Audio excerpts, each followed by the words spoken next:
கேப்டனுடைய மறைவிற்கு பிறகு தேமுதிக கட்சி எந்த நிலைக்காகும் அப்படின்னு பலருமே பரிதாபமாக யோசிச்சுட்டு இருந்த நிலையில பாத்தீங்கன்னா, கட்சி பொறுப்பை நான் ஏற்று நடத்துறேன் அப்படின்னு பிரேமலதா விஜயகாந்த் அவர்கள் சிறப்பாக அந்த கட்சியை நடத்திட்டு இருக்காங்க. அவங்களுக்கு பக்கபலமாக 2 மகன்களுமே இருக்காங்க.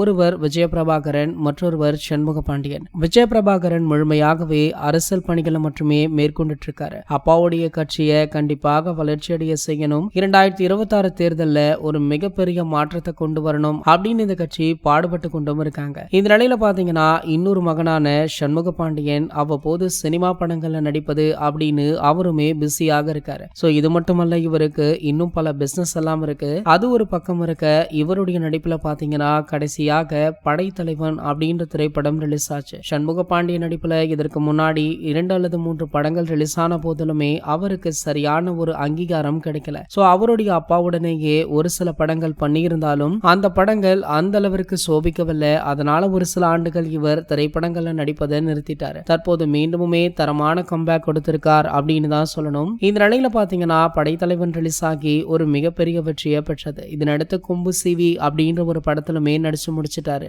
இந்த படத்துல இவருக்கு இணையான ஒரு செம்ம ரோல்ல தான் சரத்குமார் அவர்களுமே நடிச்சிருக்காரு. சமீபத்துல கூட இந்த படத்துடைய வீடியோ ஒன்று வெளியாச்சு. இந்த நிலையில பாத்தீங்கன்னா, தற்போது இந்த படத்துல இருந்து முக்கிய அப்டேட் ஒன்று வைரல் ஆகிட்டு இருக்கு. அதாவது இந்த படத்துல கெஸ்ட் ரோல்ல தளபதி விஜய் அவர்கள் ஒரு சில காட்சிகள் நடிச்சிருக்காரு. சோ இது வரைக்குமே சர்ப்ரைஸாக வைக்கப்பட்டிருந்தது. தற்போது படக்குழு தரப்புல இருந்தே இந்த தகவல் லீக் ஆகியிருக்கு. ஆகையால பாத்தீங்கன்னா, இந்த திரைப்படம் தான் தளபதி விஜய் அவர்களுக்கு கடைசி படமாக இருக்கும் அப்படின்னு பலருமே பேசிட்டு இருக்காங்க. இது போன்ற சினிமா செய்திகளை பற்றி நீங்க உடனே தெரிஞ்சுக்க நம்மளுடைய சேனலை மறக்காம சப்ஸ்கிரைப் பண்ணிக்கோங்க.